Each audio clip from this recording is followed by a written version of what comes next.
The Fighting Irish, they made it inches from the mountaintop by way of a national title appearance and decided that they liked the view from up there, so they put together the number 12 overall class. They're bringing in some top-end talent, some pieces in the portal, and of course, as we've learned, the key to success is focusing again on that retention. So as we welcome you back here in the studio, Cooper Petagna is here with us, so I'll start with you. I mean, what does this group of talent tell you about their ability to continue to stack on good seasons? Yeah, more of the same. And I think, Chad Bowden leaving, the general manager, going from Notre Dame to USC, sometimes I think you'd be quick to say, oh, that's a loss. And Marcus Freeman and his staff deserve a ton of credit, but what Marcus Freeman, Chad Bowden, and the rest of the staff have been able to establish over the last couple of years since they took over for Brian Kelly, this is a result. I mean, you saw a national championship team that went toe-to-toe with Georgia, beat them all 4 quarters, and a team that beat a very well-established Penn State team that Andrew likes going into 2025, and quite honestly played really, really well in the second half and show what type of team they are as well. So they got a lot coming back. The biggest thing is they got to figure out what happens with Riley Leonard. It's going to be either Stephen Jelly or CJ Carr. And don't forget about Kenny Minchie either. I feel like a lot of people probably overlook him as well. So they add Malachi Fields. I felt if you look at the national championship game, they're not one position away. But I like the fact they were aggressive in the transfer portal, adding a guy that's got a ton of production over the last 2 seasons, over 800 yards in each season for the Cavaliers. He's a big kid, 6'3", over 200 pounds, really consistent. I love the suddenness, the combination, but he's got Velcro hands at the catch point as well. So he's going to give that passing attack a little bit of relief. You got Jeremiah Love coming back, and then Drew, I'm going to let you cook on the high school side, but the offensive line, they continue to add guys like Will Black. Anthony Knapp played really well as a freshman last season. Chris Burgess is another emerging guy. And Madden Faramo, the guy out of the high school side, they've done so well with these backers. I mean, you think about Jack Kaiser, Drake Bowen, Jalen Sneed. I think Madden Faramo is up next. I didn't even mention Kingston Villiamu also as well. So they're doing a heck of a job. I think Marcus Freeman has created a next man up type of program.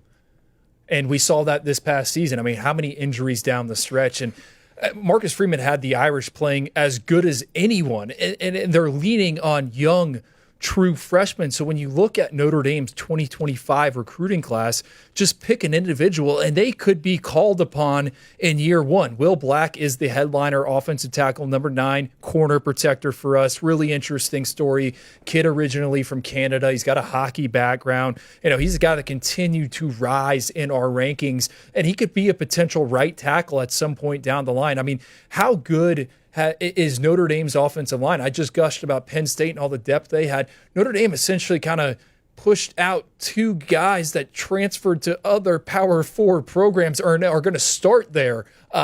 They like the group that they have coming back. So what's really impressive to me is just it's next guy in, next guy in, next guy in. And yeah, they enter 2025. Who's going to be the quarterback? Why wouldn't it be Steve Angeli? From the flashes we've seen of him, what we saw of him in the Sun Bowl 2 years ago, what we know about him coming out in high school, I wouldn't be surprised if he's ready to go. And yes, CJ Carr is probably going to push him. Yes, Kenny Minchie's going to push him. But to me, I mean, it's hard to find holes in this team because they recruit the high school ranks so well and they continue to hit on these guys. And it's not the guys just at the top of the recruiting list. I mean, pull up that Notre Dame 2025 class, kind of cover your eyes and just point to someone in that 3-star range, and they're probably going to outplay their ranking. I think the other thing that we learned from both Ohio State and Notre Dame in the national championship, both those teams were really beat up front on the offensive line. You look at Notre Dame, Charles Jagasaw was a guy that they were going to rely on earlier in the season. Tore the pec, was back late in the season. What he was able to do,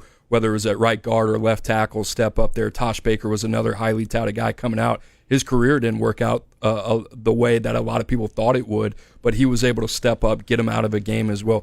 You have to be 7 or 8 deep. Ohio State proved that as well. Donovan Jackson was a guy that was playing guard that had to kick out the tackle. That type of position flexibility, to have a guy like Anthony Knapp, I think what Notre Dame has done on the offensive line, these guys are ready to play, but they're super mature, highly intelligent, and highly tough and highly dependable. And Notre Dame, in terms of that niche, they've done a tremendous job finding those guys via high school.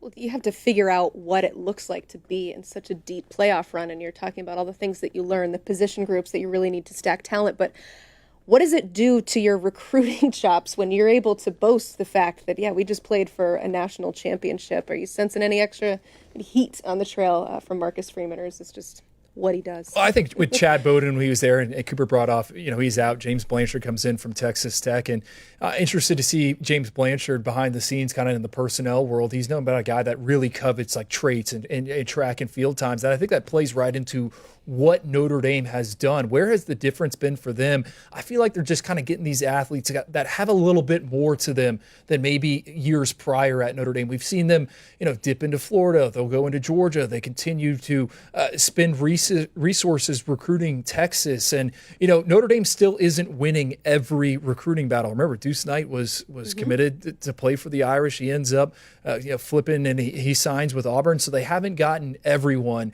but at least they're getting in more and more of these conversations, and it's only going to be a matter of time before Marcus Freeman can win more of those battles. Can I add something real quick? They have oracle eyes like in the secondary, and what I mean by that is like Leonard Moore was one of those guys, Benjamin Morrison was one of those guys. What they've been able to do from a talent identification development standpoint in that secondary, taking guys that I'm not pointing at us, maybe us as a group, hey, maybe they're missing a trait here or a trait there, whatever it is, and then develop those guys, and you see those guys 3 years later turn into day one, day two NFL draft choices. They've done a tremendous job when it comes to that part of them. Notre Dame, one piece for me I just want to see is the same thing with Penn State. I wasn't on for that segment. Receiver, hammer receiver, and it's got to be a quantity and quality game, right? I think that's what can really change the perception of your program. They have the play callers, Mike Denbrock. And, who knows, the national championship, maybe you're looking at them a little bit different if they had another piece outside of Jaden Greathouse, right? They add Malachi Fields, like I said. I want to see them continue to get faster and more athletic on the perimeter on offense. Well, they got Plaxico's kid, Elijah Burris, right? They signed with him. Is he going to be ready to go, year one? I don't know. Jerome Bettis, another guy with NFL bloodlines, two-way player out of Atlanta. And Tavius Richardson, guy that kind of lined up all over the field. Notre Dame likes him at wide receiver. I do agree with you, Cooper. Just like with Penn State, it's like they just haven't gotten, 2024 was a generational year at wide receiver. Both those programs didn't get one. 2025, not a guy in the top group. I mean, like for Notre Dame, imagine if they had Talon Taylor in the fold right there in Chicago. He's headed to Georgia. They just haven't got that type of individual yet. Yeah, Notre Dame, they're not that far away. So that's the thing. I think a lot of people say, they went to the national championship, they're going to take a step back. I don't think so. And like Andrew said, we have been talking about Stephen Jelly. Stephen Jelly, watch his eyes when he got in that spare duty for Riley Leonard.